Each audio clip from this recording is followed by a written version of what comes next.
오늘과 다음 주는 이제 결혼과 부부에 대해서 이야기를 좀 나누려고 합니다. 제가 참고한 것은 팀켈러 목사님의 결혼을 말하다와 결혼에 관하여라고 하는 책에서 주로 이제 가져왔고요. 또 기타 여러 책들을 참고해서 함께 설교하는 점들 기억하시고 책을 보시면 조금 더 깊이 있게 내용들을 살펴보실 수 있을 것 같습니다. 말씀 나누겠습니다. 요즘 제가 제목 자체에 이끌려서 이제 보고 있는 드라마가 있는데 제목이 뭐냐면 모두가 자신의 무가치함과 싸우고 있다라고 하는 제목이에요.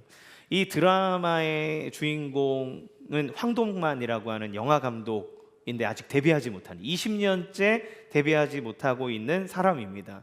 그래서 감독으로 데뷔한 자기의 동문들 사이에서 자기의 무가치함이 드러나지 않게 하기 위해 쉴 새 없이 떠들어요. 계속 얘기합니다.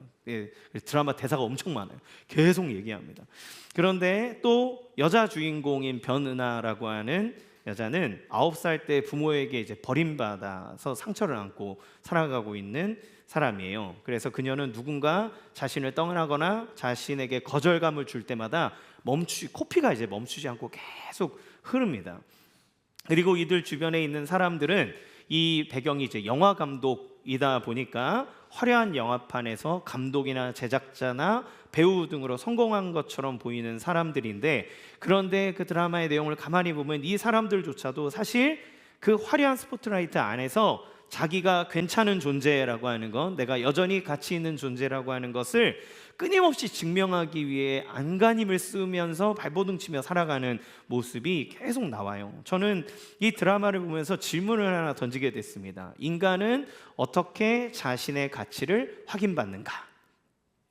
세상은 내 가치는 내가 증명하는 것이다 이렇게 얘기하잖아요. 너의 가치를, 너의 그런 몸값을 너 스스로가 증명해야 돼 라고 말하지만, 과연 인간이 홀로 자신의 무가치함을 이겨낼 수 있을까요? 왜 우리는 이토록 피곤하게 자신을 증명해야만 하는 삶을 살까요? 바로 혼자라고 느끼고 있기 때문에 그렇습니다. 진짜 나를 용납하고 채워줄 관계가 없으니까 내 힘으로 내가 무가치하지 않다, 나는 필요하다, 나는 절대적인 존재다라고 하는 것을 싸우느라 계속 삶이 허기진 거죠. 그래서 돈을 가지고 있어도, 그리고 수많은 여가를 즐기고 많은 일을 해도 삶의 허기짐이 채워지지 않습니다. 막 많은 걸 사들이고 집에 어떤 무슨 물건이 되었든 무언가를 채워놔도 무언가 허기짐이 채워지지 않는 거죠. 하나님은 이 외로운 투쟁을 보시며 처음부터 이렇게 말씀하셨어요. 사람이 혼자 사는 것이 좋지 않다 이렇게 얘기하셨죠. 하나님은 왜 이런 말씀을 하셨을까요? 특별히 가정을 이루도록 하신 하나님의 의도는 무엇일까요? 오늘날 결혼은 우리에게 어떤 의미를 던져줄까요? 나의 배우자를, 그리고 내가 앞으로 만나야 될 배우자에 대해서 우리는 어떤 생각을 하며 어떤 기준을 가지며 살아가야 할까요? 오늘 이 결혼과 가정의 본질에 대해서 한번 살펴보고 이야기를 나눠보고자 합니다. 첫 번째는 가족이라고 하는 것은 하나님의 설계에 있다는 거예요. 하나님은 천지를 창조하시고 모든 것이 좋다고 말씀하셨는데 갑자기 좋지 않다라는 말씀이 등장합니다. 그러니까 우리가 첫 번째 살펴본 것은 하나님이 아담 혼자 있을 때 창조가 완성되지 않았다, 창조의 미완성에 대해서 하나님이 얘기하고 계시는 걸 볼 수 있어요. 그럼 무엇이 좋지 않다고 얘기하는 걸까요? 창세기 2장 18절 상반절에 여호와 하나님이 이르시되 사람이 혼자 사는 것이 좋지 아니하니 이렇게 얘기합니다. 좋지 않은데 뭐가 좋지 않으냐면 혼자 사는 것이 좋지 않다 이렇게 얘기해요. 근데 여러분, 이 말씀이 너무 놀라운 이유는 뭐냐면 이 선언이 아담이 지금 현재 가장 완벽히 세팅된 상황에 놓여 있을 때 하나님이 하신 말이라는 겁니다. 그는 낙원에 있어요. 하나님이 만드신 낙원. 그래서 그는 직업도 보장이 됐고 하나님이 그 모든 걸 다스리게 하셨으니까 완전 고용 보장이 된 거죠. 그리고 하나님이 공급하시는 완전한 공급 안에서 먹을 것이나 추위나 이런 거에 대해서 아무 걱정 없이 살아도 되는 완벽히 세팅된 장소에 있는데도 불구하고, 또한 아담은 한 번도 하나님에게 뭔가 허전한데요, 외로운데요, 만들어주세요 라고 불평하며 요구한 것이 아니었음에도 불구하고 하나님께서 아담을 보시고 좋지 않다라고 얘기하신 거죠. 여러분, 이것은 무엇을 보여주나요? 인간은 본질적으로 관계적이라는 것을 얘기해 줍니다. 인간은 우정이 필요한 존재, 그 누군가와의 관계 속에서 살아가도록 설계됐다는 걸 보여줘요. 성경은 인간이 하나님의 형상으로 지음을 받았다고 얘기합니다. 이 형상으로 지음 받았다라고 하는 건 이 외형을 얘기하는 게 아니라 하나님의 성품이 반영되도록 설계됐다는 걸 말하는 거죠. 그러면 하나님은 어떤 분이십니까? 하나님의 본질은 삼위일체라고 얘기해요.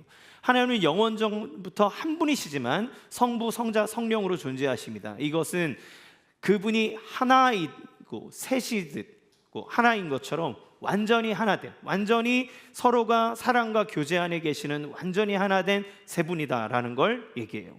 그러니까 하나님의 형상으로 창조됐다는 인간은 홀로 완전할 수 없는 존재로 이미 설계됐다는 걸 얘기합니다. 하나님은 인간을 하나님과의 수직적인 관계뿐만 아니라 인간과 같은 존재와의 관계 속에서 그 자신을 찾아가고 행복을 느끼도록 하나님 만드셨다는 거예요. 그게 하나님의 본질이고 사람이 창조될 때 사람 안에 내재된 본질입니다. 그러니까 우리가 외로움을 느낀다라고 하는 건 죄의 결과가 아니라 하나님이 창조하신 섭리의 결과물이라고 하는 걸 볼 수 있어요.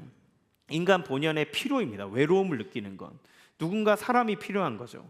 근데 여러분, 우리가 찬양하다 보면 이런 찬양 있잖아요. 주님 한 분만으로 나는 만족해. 사람을 보며 세상을 볼 때 만족함이 없었네. 나의 하나님 그분을 뵐 때 나는 만족하였네. 여러분, 이 찬양의 고백이 하나님만 있으면 되니까 내 주변의 사람은 필요 없다는 말처럼 느껴집니까? 그러면 여러분은 신앙의 심한 괴리감을 느낄 거예요. 이 말은 사람이 필요 없다는 말이 아닙니다. 우선순위의 문제를 얘기한 거죠. 우리를 있게 하신 하나님이 최우선된 상황에서 사람이 있어야 되는 것을 고백하는 거지, 아무도 필요 없고 하나님만 있으면 됩니다라고 하는 게 아니에요. 만약에 사람이 필요하지 않다면 우리가 구원을 받았을 때 하나님은 우리 개인으로 두시면 되지 교회라고 하는 공동체를 굳이 만드실 필요가 없지 않았겠습니까? 인간의 삶이 번영하기 위해서는 반드시 조력자가 필요하고 인간은 친구가 필요합니다. 그러니까 아담이 모든 걸 다 갖고 있었음에도 불구하고 하나님이 그를 보면서 당신의 성품이 반영된 사람을 볼 때 혼자 있는 것이 좋지 않다라고 판단하시는 거죠. 그러면 하나님은 이 좋지 않은 부분을 해결하기 위해 어떻게 하셨나요? 두 번째, 돕는 배필을 보내주셨다는 거예요. 창세기 2장 18절 하반절에는 내가 그를 위하여 돕는 배필을 지으리라 이렇게 얘기하십니다. 22절 같이 읽겠습니다. 시작. 여호와 하나님이 아담에게서 취하신 그 갈빗대로 여자를 만드시고 그를 아담에게로 이끌어 오시니, 하나님은 아담을 위해서 돕는 배필 하와를 만들어 보내셨습니다. 우리의 배우자, 특히 남자들에게 있어서 아내는 어떤 사람입니까? 돕는 배필이에요. 그런데 여러분, 우리가 이 유교적 사고를 갖고 있는 세상 속에서 하다 보니까 돕는 배필이라는 말을 되게 오해하는 경우가 있습니다. 뭔가 그 혼자서는 완전하지 않기 때문에 나를 이렇게 보조해주는 역할. 그러니까 우리는 전통적으로 여자를 남자를 보조해주는 역할로 생각을 한 거예요. 하나님이 돕는 배필로 여자를 보내셨다고 할 때 이 돕는 배필이라고 하는 의미는 그런 의미가 아닙니다. 여기서 돕는이라고 하는 말에 에제르라고 하는 히브리 단어를 쓰는데 이거는 군사적 용어예요. 그래서 병력을 보강하거나 군사적인 지원을 할 때 쓰는 단어가 이 단어입니다. 여러분, 원군, 내가 막 싸움을 하고 있는데 나를 지원해주는 군대가 와요. 그런데 비리비리한 군대가 오면 도움이 됩니까? 안 됩니까? 전혀 안 되겠죠. 강력한 군대가 와야 도움이 되는 거예요. 그러면 이 에제르라고 하는 말은 힘이 있는, 그래서 나를 채우고도 충분할 만한 존재를 돕는 이라는 말로 사용하는 겁니다. 여러분, 성령께서 우리에게 오실 때 그는 보혜사로 오세요. 보혜사는 돕는 분이라는 뜻입니다. 그분이 돕는다 그래서 우리의 하인으로 오신 게 아니라 우리의 하나님으로 오셨지만 그가 하나님으로서 완전하시기 때문에 우리를 완전히 돕는 분으로 오시는 거예요. 시편 121편에서 시편 기자는 하나님을 우리의 에제르라고 표현합니다. 하나님 우리를 돕는 분으로 오실 때 강력한 거죠. 그래 틴켈러 목사는 비유를 할 때 당신이 만약에 수십만의 군대랑 싸우느라 지치고 넘어져 있을 때 저기에서 강력한 나를 지원하는 원군이 온다고 상상해봐라. 그가 얼마나 고마우며 그의 존재 자체가 빛나겠는가. 그러니까 이 돕는다라고 얘기할 때 하등하고 열등한 존재로서 보조해주는 역할이 아니라 그 힘을 가지고 나를 완벽하게 감쌀 수 있는 충분한 존재로서 여자를 만드셨다라고 보게 돼요. 그래서 하나님은 여자를 창조하실 때 아담의 갈비뼈를 사용하십니다. 중세 신학자인 피터 롬바르드는 이렇게 해석을 해요. 읽어보겠습니다. 시작. 여자는 남자의 머리에서 취해지지 않았으니 남자 위에 군림하지 않는다. 발에서 취해지지도 않았으니 남자에게 짓밟히지 않는다. 옆구리에서 취해졌으니 평등하다. 팔 아래에서 취해졌으니 보호받는다. 심장 가까이에서 취해졌으니 사랑받는다. 그러니까 그 존재는 나를 충분히 도울 만큼 강력한 존재이면서 또 사랑을 받아야 하고 또 함께 품어야 하는, 그러니까 우리의 관계 안에 동등함으로 다가오는 것을 보게 돼요. 또 여러분, 배필이라고 하는 말입니다. 돕는, 배필할 때 돕는은 강력한 조력자를 얘기해요. 배필이라고 하는 말은 케네그도라고 하는 단어를 쓰는데 딱 맞는, 그에 상응하는 이라는 의미를 가져요. 그래서 우리나라 말로 좀 바꾸면 이제 짝이라고, 내 짝 할 때 딱 맞는 짝, 이런 거 얘기하잖아요. 내 짝이라고 생각하면 우리가 오해하는 것이 있는데, 그러니까 나랑 잘 맞는 존재이기 때문에 나랑 많은 걸 공유할 수 있고 나랑 취미도 맞고 생각도 맞고 나랑 성격도 비슷하고 이런 존재들을 생각합니다. 여러분, 그런데 그렇지 않아요. 그럴 수 없습니다. 여러분, 잘못된 생각입니다. 내 짝이기 때문에 맞지 않아야 된다는 겁니다.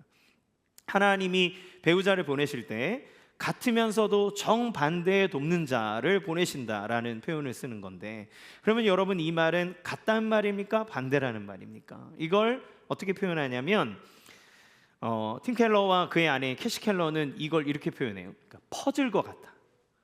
그러니까 퍼즐은 똑같으면 맞을 수가 없는 거예요. 그렇지만 달라야 되는데 완벽히 달라야 합니다. 그 모양대로 완벽히 다를 때 그림이 나타날 수 있는 거죠. 아무렇게나 달라도 안 되고 그냥 똑같아도 안 돼요.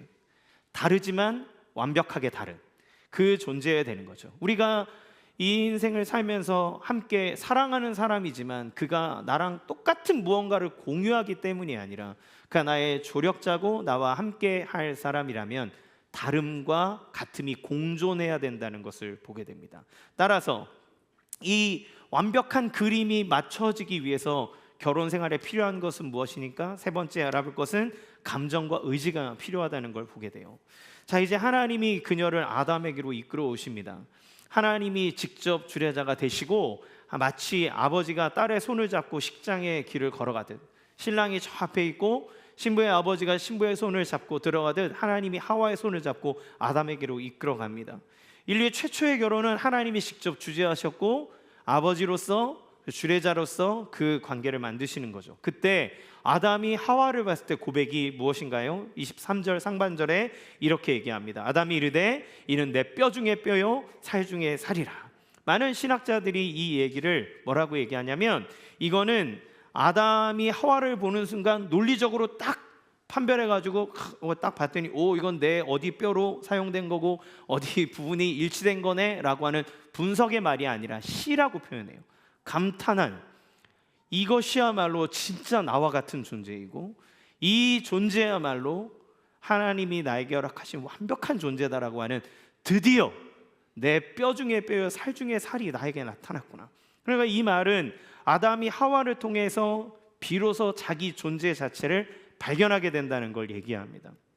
그래서 우리는 우리 자신을 알아가고 우리 자신을 증명하기 위해 스스로 무언가를 해야 된다고 생각하지만, 그러나 사회적으로 역설적이게 우리는 타인과의 깊은 만남을 통해서 내가 누구인지를 온전히 압니다. 내가 태어났을 땐 우리 부모님을 통해서 내가 누군지를 알아요. 우리의 정체성은 우리 타인에게서 옵니다.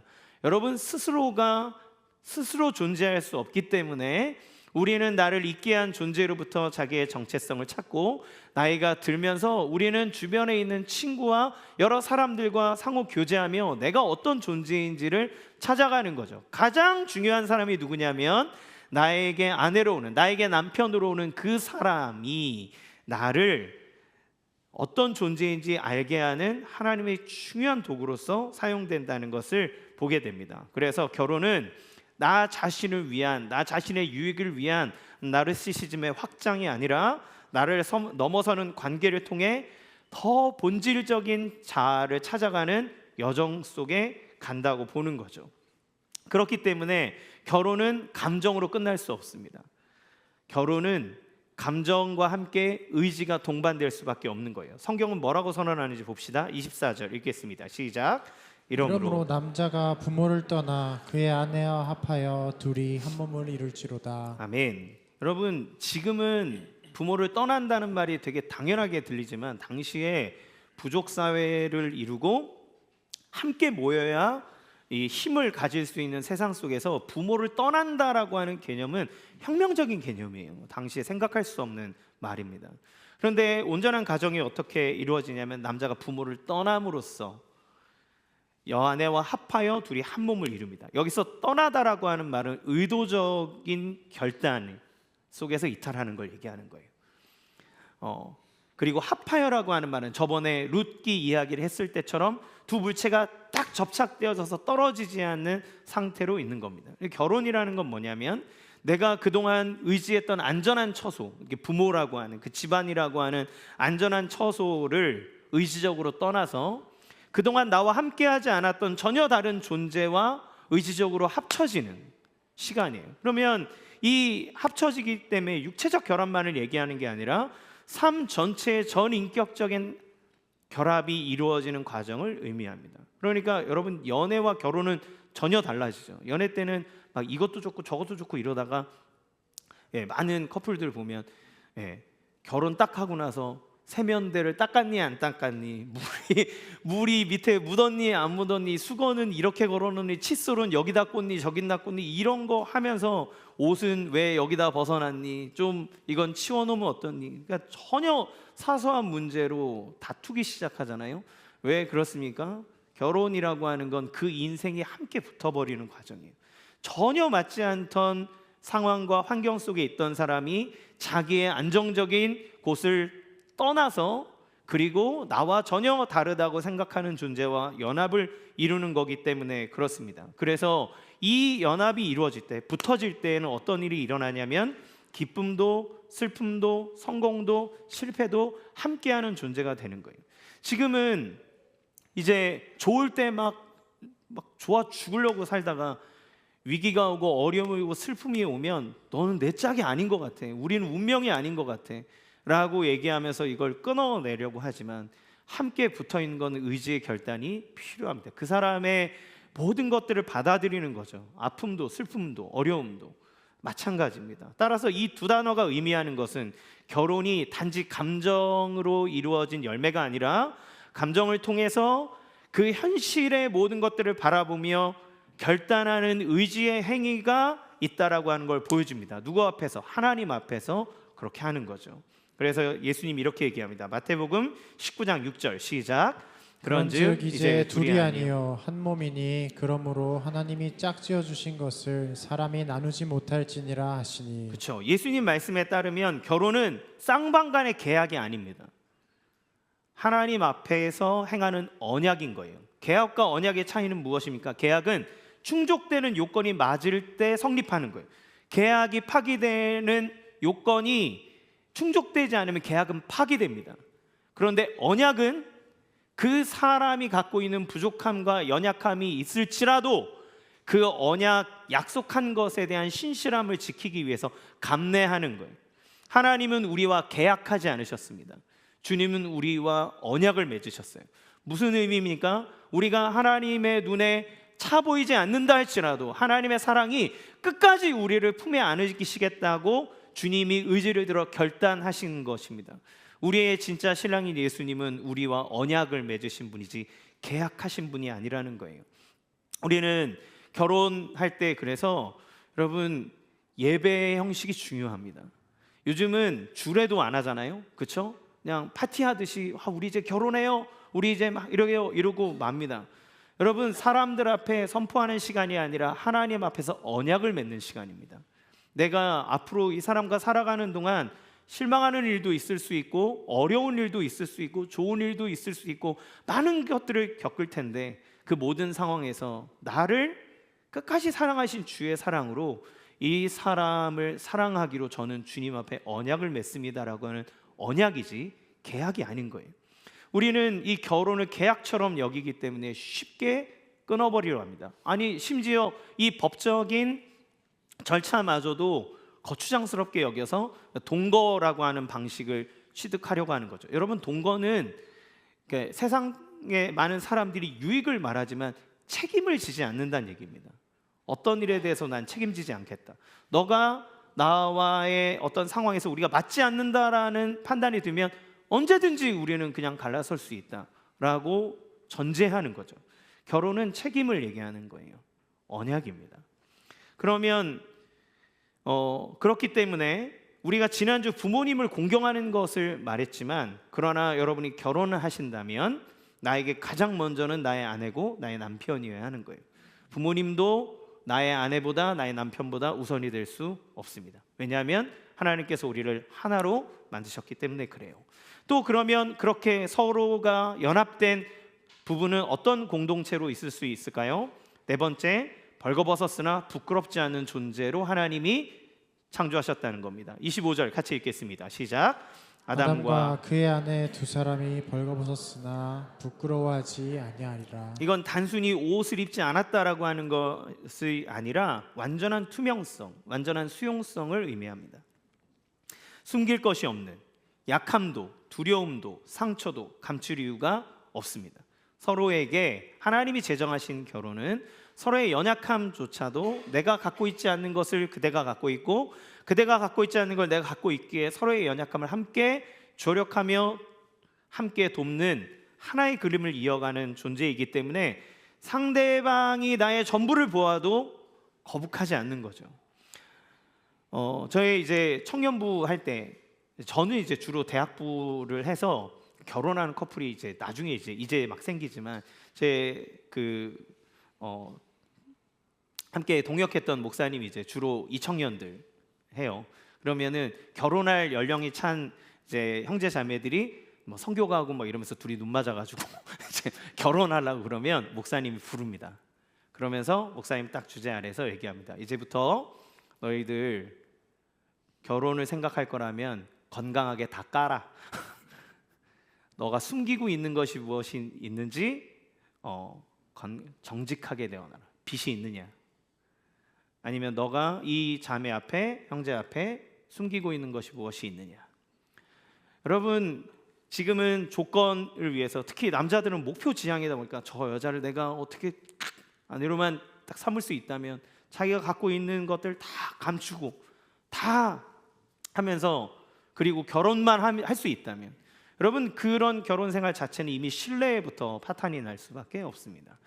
우리가 상대방을 존재로 본다면 우리는 우리의 연약한 모습이라도 함께 내어줄 수 있는 존재로 하나님이 결혼이라고 하는 걸 제정하시고 부부로 세우신 거죠. 이것이 하나님이 설계하신 가족, 특히 결혼과 부부의 본질입니다. 여러분, 가장 연약한 모습도 수용받을 수 있는 관계. 그런데 여러분, 그러면 우리 가정을, 우리 부부를 한번 생각해 봅시다. 여러분, 배우자에게 투명하십니까? 또 그녀를 온전히 수용하십니까? 그의 약함도 상처도 두려움도 수용하십니까? 여러분은 그것들을 여러분의 아내에게, 여러분의 남편에게 드러내실 만한 용기가 있으십니까? 여러분의 배우자가 될 사람에게, 여러분 아직 결혼하지 않으신 분이라면 여러분 자신을 보면서 이 결함과 부족함을 여러분의 칩으로 여기고 그것들이 감춰져야만 내가 정말 좋은 돕는 배필을 만날 수 있다라고 하는 생각을 하고 있지는 않습니까? 여러분, 하나님이 제정하시는 결혼은 그 연약함을 함께 품어주는 존재로서 서로를 부르셨다고 이야기해요. 그럼에도 불구하고 우리가 가장 친밀하고 벗었어도 부끄럽지 않아야 될 부부관계 안에 서로에게 숨기고 서로를 기만하는 일들이 왜 일어날까요? 인간에게 죄가 들어오자 그때 사람들은 나뭇잎으로 가리기 시작합니다. 가리는 거예요. 계속 가리는 거예요. 우리는 내 옆에서 나와 살을 부대끼며 살아가는 남편에게도 아내에게도 우리의 안에 있는 것들을 자꾸 숨깁니다. 여러분, 이 죄는 가장 먼저 이 친밀감, 가장 친밀해야 되는 이 관계의 질서를 파괴해 버리는 거죠. 자, 그러면 두 번째, 무엇이 우리의 결혼을 무너뜨리는가? 하나님이 말하는 이 결혼의 아름다운 설계와 달리 오늘 우리 시대는 정반대의 방향으로 달려가고 있어요. 무엇이 문제일까요? 첫 번째는 이 시대의 철학이 그렇습니다. 사랑은 본능의 속임수다라고 얘기하는 거죠. 얼마 몇 년 전부터 서점가에 쇼펜하우어 책이 막 우죽순 나오더라고요. 베스트셀러에 한 2개, 3개 막 이렇게 있어요. 왜 이렇게 갑자기 이 사람이 나오지? 이런 생각이 들었는데, 보통 이렇게 얘기합니다. 베스트셀러가 되는 것은 공동체, 이렇게 사람들이 사회에 있는 집단 무의식과 시대 정신이 딱 만날 때 그때 비로소 베스트셀러가 된다 그래요. 그러면 사람들이 이 시대 안에서 쇼펜하우어라고 하는 사람의 철학을 쉽게 공감하고 그것에 자기의 마음을 투영한다고 볼 수 있겠죠. 마흔에 있는 쇼펜하우어라는 책을 쓴 고려대 철학연구소에 있는 김용수라고 하는 작가는 이렇게 얘기했습니다. 왜 이 시대가 쇼펜하우어에게 열광하는가? 쇼펜하우어의 철학은 가짜 위로가 아니기 때문이다, 이렇게 얘기했어요. 가짜 위로가 아니라는 말은 뭘까요? 시대가 너무 희망만 얘기한다는 거죠. 열심히 해, 그러면 잘할 수 있어. 너가 노력하면 이 가난과 어려움을 극복할 수 있어. 너의 고통이 사라질 거야. 앞으로 장밋빛 인생이 펼칠 거야. 뭐 자기계발서나 여러 책들을 보면 이런 격려의 이야기들은 많이 나오는데, 청년들이 딱 봤더니 내가 일할 곳도 별로 없고 내가 결혼을 할 수 있을까, 이런 막연한 세상 속에서 그 위로가 너무 신물난다는 거죠. 그 위로가 너무 가식적으로 느껴진다는 거예요. 그런데 쇼펜하우어는 약간 염세주의자거든요. 그래서 이 사람은 기본적으로 고통을 깔아놓습니다. 인생은 고통스러운 거다. 인생의 기쁨을 찾을 수가 없다. 너가 만약에 인생에 소망을 두고 여기에서 뭔가 잘 될 거라 살아내려고 하는 의지가 사람에게 있지만 인생의 결국은 실패로 끝날 수밖에 없다. 그렇기 때문에 고통스러운 거야. 이렇게 많은 부분을 얘기를 해요. 그래서 그의 글은 현실을 냉혹하게 판단합니다. 그래서 그 정콕을 팍 찔러요. 여러분, 그 사람 책을 읽으면 내 생각을 읽고 있는 것처럼 탁탁탁 시대를 찝어줍니다. 천재적인 사람의 생각이 들어요. 그래서 그는 사랑에 대해서도 아주 냉혹하게 판단합니다. 그의 이야기를 간단하게 요약해 보면 이렇습니다. 읽어볼까요? 시작. 남녀간의 사랑은 아무리 아름답게 포장되어도 그 근본은 성욕이며 종족 보존을 위한 생명의지의 계략에 불과하다. 인간은 자신이 자유롭게 사랑한다고 믿지만 실상은 본능의 꼭두각시처럼 휘둘리고 있다. 예, 이제까지 우리는 사랑을 자기 희생적, 언약적 헌신 이런 거 얘기했는데, 이 사람이 말하는 사랑의 개념 안에는, 결혼의 개념 안에는 그런 게 들어설 자리가 없는 거예요. 사랑은 환상이다. 결혼의 환상이 거치고 나면 반드시 실망으로 전락한다라고 얘기합니다. 그래서 그는 남자가 자유로워지기 위해선 2가지 믿음을 없애야 되는데, 첫 번째, 여성이 나를 완전하게 해줄 거라고 하는 믿음을 지워버려라. 두 번째, 이 여자가 사라지는 것, 잃어버리는 것이 인생의 비극이라고 하는 믿음을 지워버려라, 이렇게 얘기해요. 여러분, 이렇게 얘기하면 이 사람이 여성 혐오자처럼 느껴지지만 그런 개념이기보다 이 상대방에 대한, 이성에 대한 환상을 지워버릴 때 비로소 너가 자유하게 살아갈 수 있다라고 하는 거를 얘기하는 거예요. 이 사람은 이제 독신이었기 때문에 자기 남자의 관점으로 이제 얘기하는 거죠. 너가 정말 주체적인 삶을 얻고 싶냐? 그러면 그 이성에 대한 환상을 지워버려야 된다. 그때 그 사람에게 너무 매달리지 않고 관계는 유지하되 자유적으로 살아갈 수 있다는 거죠. 여러분, 이런 생각은 현대의 진화 생물학이나 진화 심리학과도 놀랍게 유사한 모습을 보여줍니다. 리차드 도킨스의 이기적 유전자에 의하면 인간은 유전자를 보존하고 전달하기 위해 맹목적으로 프로그래밍된 로봇 장치에 불과하다라는 식으로 얘기를 해요. 그러니까 과학, 여러분 여기서 우리가 생각해 봐야 될 게 뭐냐면, 과학이라고 하는 것은 인간과 물질에 있어서 중요한 원리를 알려주는 아주 유익한 학문입니다. 이 과학적 사고는 너무너무 중요하죠. 그러나 과학적 사고가 잘못 사용되어지면 인간이 마땅히 가지고 있어야 될 가치나 근본적인 원인에 대한 그런 가치들을 물질이나 생물학적 본능으로만 깎아내리는 태도를 가질 수밖에 없는 거예요. 그러니까 이 세상에 이런 눈으로 세상을 바라보면 결혼하고 내가 자녀를 위해 희생하고 그렇게 살아가는 아무 의미가 없다고 얘기하는 겁니다. 두 번째, 그런 소비주의적 결혼관이 지금 시대를 지배하는 거죠. 결혼은 선택에 불과하고 배우자는 나를 돋보이게 하는 상품과 같다라고 생각합니다. 그래서 여러분, 이 쇼펜하우어와는 방향이 좀 다르지만 같은 결론에 이르는 현대적인 관점이 바로 소비주의적 결혼관. 그래서 자기의 스펙, 자기의 재산 이런 거 다 올려놓고 막 쇼핑하듯이 비슷한 사람끼리 매칭해서 맞는 것. 여기에는 그 사람의 존재, 인격, 그 사람의 영혼 이런 거 아무 관심 없습니다. 오로지 난 아파트가 없는데 넌 아파트가 있냐, 나는 BMW를 보는데 넌 무슨 차를 모냐, 너의 집안의 내력은 뭐냐라고 하는 것들을 통해서 사람을 평가하고 판단하는 거죠. 통계적으로 한국에서 결혼이 필수라고 얘기하는 답하는 미혼 남녀의 비율은 40% 이하로 떨어졌습니다. 그러니까 절반 이하가 결혼 굳이 안 해도 된다. 혼자 사는 것이 좋다라고 응답한 사람은 70% 정도 된다고 얘기해요. 결혼의 최대 장벽이 뭐라고 생각하냐라고 할 때 경제적인 부담, 그리고 결혼했을 때 나의 자유와 행복이 침해당할 수 있다라고 생각하는 거죠. 여러분, 이것을 소비자적 관계 모델로 부릅니다. 그러니까 현대인들은 나의 외모, 재정, 자존감을 채워줄 만한 완벽한 소울메이트, 그러니까 말이 소울메이트지만 나의 어떤 조건을 충족시켜줄 만한 상대를 찾는 거죠. 하나님이 존재로서 배우자를 보내주셨다면 지금의 사람들은 나에게 무언가를 줄 수 있는 사람을 찾는 겁니다. 하나님은 서로가 서로를 위해서 존재하도록 창조하셨는데 지금은 결혼의 조건이 나의 만족을 채워줄 수 있는 사람이 누구냐를 찾는 거죠. 그렇기 때문에 조금만 갈등이 생기거나 기대에 못 미치면 이 관계를 포기하든지 아니면 더 업그레이드되는 상대를 찾기 위해서 애를 쓰는 것이 지금의 모습인 거죠. 이런 관점은 로맨틱한 감정 자체를 되게 우상화합니다. 그래서 나의 감정의 기준으로 봐서 사랑할 만하냐 아니냐, 그런 자극, 그런 관계를 찾았다고 생각하면 막 좋아지다가 같이 살다 보니 감정이 사라져버리면 느낌이 없기 때문에 난 다른 사람을 찾겠노라고 찾아 나서는 거죠. 여러분, 꼭 이거는 다른 이성만을 얘기하는 건 아닙니다. 결혼을 했음에도 불구하고 자기의 아내가 삶의 우선순위가 되지 않거나 자기의 남편이 삶의 우선순위가 되지 않는다면 같은 거죠. 지금 현대인들이 취미 부자들이 많잖아요. 이제 키덜트, 어덜트, 나이가 들었어도 어른이지만 아이의 취미를 갖고 있는 사람, 재력이 있으니까 옛날에 내가 못 가졌던 장난감도 갖고 취미도 하고. 그런데 취미 생활을 하는 것은 좋지만 취미가 내 아내보다 우선이라면 여러분, 그건 잘못하는 겁니다.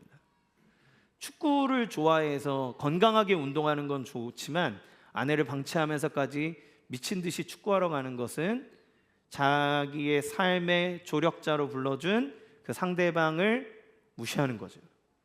남편이 있음에도 불구하고 자녀가 남편의 지위보다 더 위에 올라간다면 그것은 문제가 됩니다. 하나님이 우리에게 허락하시는 것은 배우자를 우리의 삶의 뒤로 밀어놓는 것이 아니라 합하여 연합하는 겁니다. 이 관점 안에서의 결혼은 아자브, 그러니까 떠남과 연합이 없는 거죠.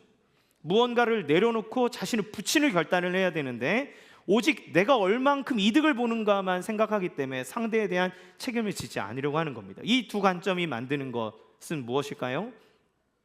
첫 번째는 삶의 무의미함입니다. 사랑이 본능의 계략이고 결혼이 선택적 계약에 불과하다면 그럼 우리는 왜 나의 아내와 나의 남편을 위해 헌신적인 사랑을 보여야 될까요? 이 답을 줄 수가 없는 거예요. 그건 본능이기 때문에 언제든 떠날 수 있는 겁니다. 따라서 여기에서는 도덕적 공백이 생깁니다. 두 번째, 나의 행복이 유일한 기준이 될 때 관계 안에서 내가 희생하고 용서하고 인내를 요구할 근거가 없어지는 거죠. 왜 내가 그 희생을 해야 됩니까? 내가 너를 위해서 내 취미를 왜 포기해야 되고 내가 내 자녀를 위해서 내가 하고 싶은 거를 왜 포기해야 돼? 라고 하는 것에 대한 설명을 할 수가 없는 거예요. 여러분, 예전에 이런 넌센스가 있습니다. 세상에서 가장 빠른 사람은 누구냐? 누굴까요? 사고 나는 아이를 구하러 가는 엄마. 그가 제일 빠르대요. 육체적인 한계를 뛰어넘는 아이를 구하겠다는 일념. 여러분, 그것은 사람이 자기 자신만을 위해 살아가도록 지음받은 존재가 아니라 타인을 위해 자기의 생명을 기꺼이 버릴 수 있는 존재라고 하는 것을 의미합니다. 세 번째, 사랑에 대한 냉소와 관계의 불신을 가져와요. 아까 제가 말씀드린 모두가 자신의 무가치함과 싸우고 있다라고 하는 드라마에서 공감되는 부분입니다. 그러니까 사랑이 밥 먹여주냐? 이 사람은 사랑할 만한 가치가 없잖아 얘기하는데, 이 주인공이 서로의 그 존재 자체를 바라보면서 사랑할 때 삶의 동력을 막 얻어나가는 거예요. 여러분, 우리에게 돈이, 성취가, 무언가가 우리에게 동력을 주는 것 같지만 결국 사람과의 관계와 모든 걸 움직이는 가장 핵심적인 동력은 사랑에 있다는 걸 우리는 알 수 있어요. 여러분, 우리는 자기 자신의 가치를 혼자 세워야 된다라고 하는 압박 속에 살아가지만 되게 모순적이게도 우리는 자신의 가치를 그 누군가가 알아주기를 간절히 바라며 살아가잖아요. 세상의 모든 사람들이 너 너무 잘해, 너무 잘해. 그래도 우리 부모님이 마음에 안 들면 세상 다 무너지는 것 같은 거예요. 여러분, 옆에 있는 사람들이 당신 참 대단한 것 같아요, 너무 잘해요 이러는데 내 남편이, 내 아내가 나를 인정해 주지 않으면 세상 모든 거 다 잃어버린 것 같은 마음을 갖는 것이 우리의 모습입니다. 나와 함께하는 사람에게서 우리는 인정받고 사랑받기를 원해요. 나의 가치는 거기에서부터 옵니다. 사실 우리는 그 배우자에게 인정받고 싶어 하죠. 그렇다면 우리는 우리가 듣고 싶은 말을 그 누군가에게 할 수 있는 용기가 필요합니다. 그 누군가를 그렇게 바라보는 마음도 필요하죠. 그러면 마지막 세 번째, 세상이 이렇게 결혼을 무너뜨리며 우리의 하나님이 설계하시는 이 설계와 관념을 다 무너뜨리고 있다면 예수 그리스도의 복음은 우리에게 이 복음을 통해 우리의 결혼과 우리의 관계를 어떻게 회복시켜 줄까요? 언약적 사랑이 결혼을 완성한다고 성경은 얘기합니다. 먼저 쇼펜하우어의 지적은 타당해요. 이거는 어떻게 보면 상당히 통찰력을 주는 말과 같습니다.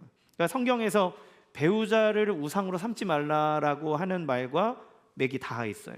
그러니까 그거를 절대적인 가치에 올려놓으면 너는 실망할 수밖에 없다는 거죠.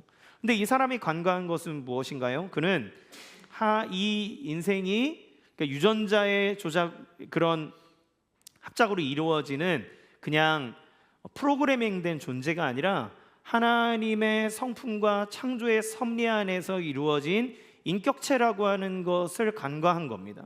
하나님의 은혜와 그로 말미암는 회복의 가능성을 볼 수가 없는 거죠. 성경은 사랑과 결혼과 출산이 단지 본능이 아니라 하나님의 창조 질서 안에 있는 하나님의 설계 안에 있다고 얘기합니다. 그리고 사람들이 죄를 지어서 타락했을 때 하나님은 구원의 역사의 섭리를, 구원의 섭리를 통해서 작동하는 거룩한 구조가 바로 이 결혼이라고 얘기하는 거예요. 복음은 하나님이 우리를 사랑하신다는 말의 선언으로부터 시작합니다. 얼만큼 사랑하냐면 당신의 아들 예수님을 보내어 죽게 하실 만큼 사랑한다는 겁니다. 그러면서 하나님의 형상을 회복시킨다고 하시는데 하나님의 형상이 회복시켜진다는 것은 무슨 의미입니까?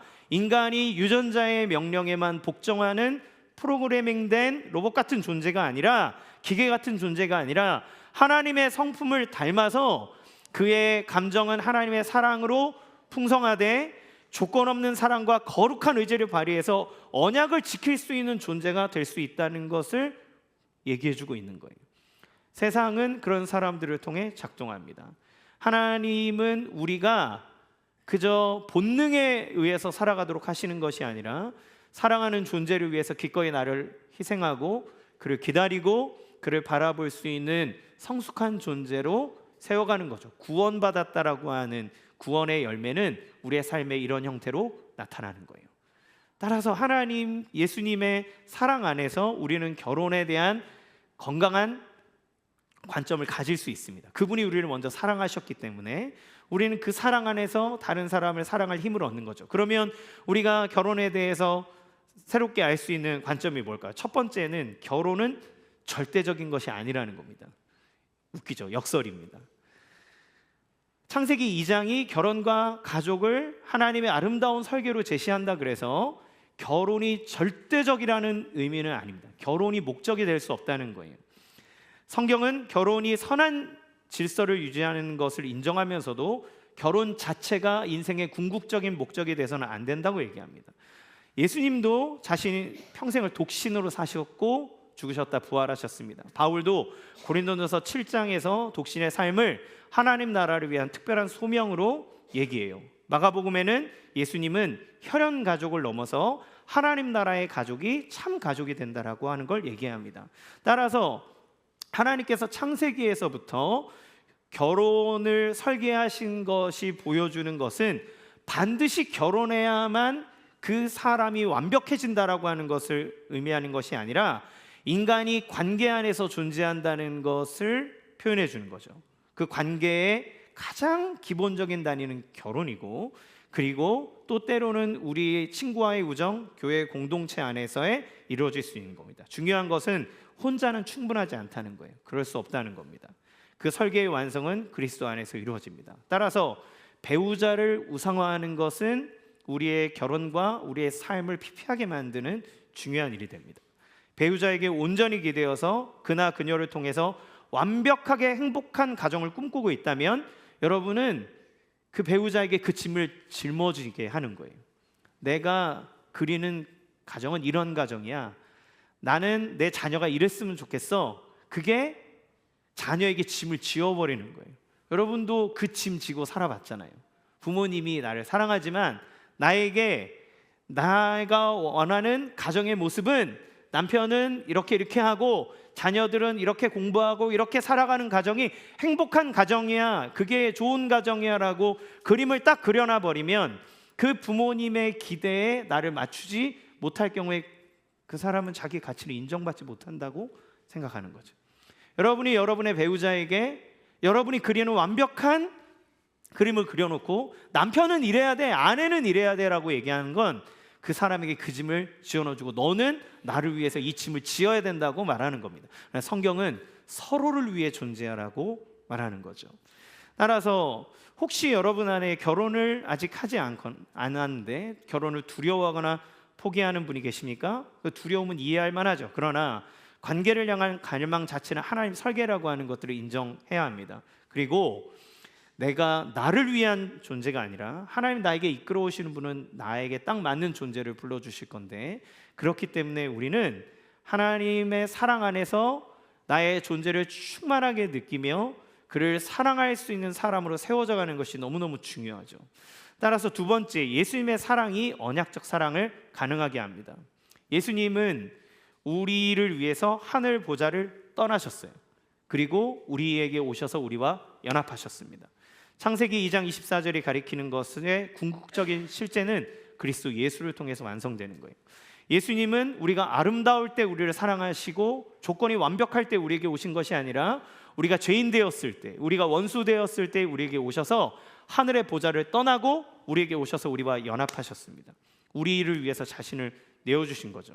여러분, 그 사랑을 받아들임으로 그 예수 그리스도를 우리의 가정의 주님으로 모실 때 우리 안에 어떤 일이 일어날까요? 이 복음이 결혼 안에 흘러들어올 때 어떤 일이 일어나겠습니까? 감정이 식을 때가 있어도 언약을 붙들 수 있는 힘이 생기는 거예요. 실망 앞에서도 용서할 수 있는 용기를 가질 수 있습니다. 배우자의 가장 어두운 모습 앞에서도 벌거벗었으나 부끄러워하지 않는 관계를 향해 걸어가고 그의 연약함과 어둠을 끌어안고 함께 울고 함께 나아가는 연합된 존재로서 우리는 가게 됩니다. 너무 미안하다는 말을 많이 하지 마세요. 고맙다는 말을 하세요. 여러분의 배우자에게 미안함으로 살지 마시고 고마움과 감사함으로 살면 좋겠습니다. 여러분, 저는 이것이 쇼펜하우어와 그리고 지금 시대의 소비주의의 모드에 대한 복음의 답이라고 생각합니다.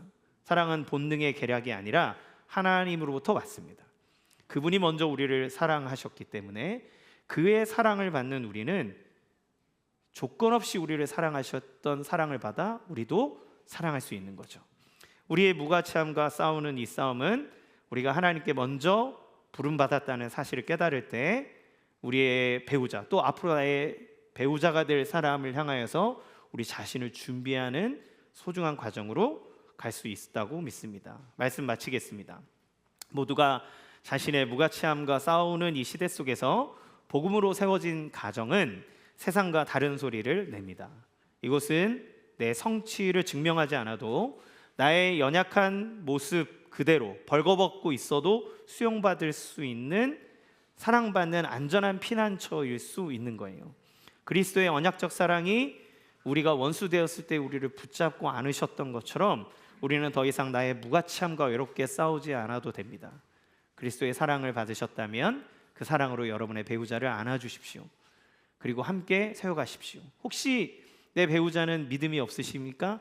그렇더라도 하나님 나에게 지금 허락하셔서 함께 살아가고 있다면 그를 통해 하나님이 이루어가실 아름다운 일들이 우리의 가정 안에 반드시 일어날 줄로 믿습니다. 세상이 사랑을 본능의 속임수라고 조롱할 때 성경은 가정이 하나님께로부터 왔으며 우리는 그 사랑 안에서 마침내 온전해질 수 있다라고 선언합니다. 이 온전함 안에 날마다 부부의 아름다운 관계를 이뤄가는 여러분의 삶이 되기를, 또 그런 가정을 세워가는 여러분의 가정이 되기를 주님의 이름으로 간절히 축원합니다. 시간 함께 찬양하겠습니다.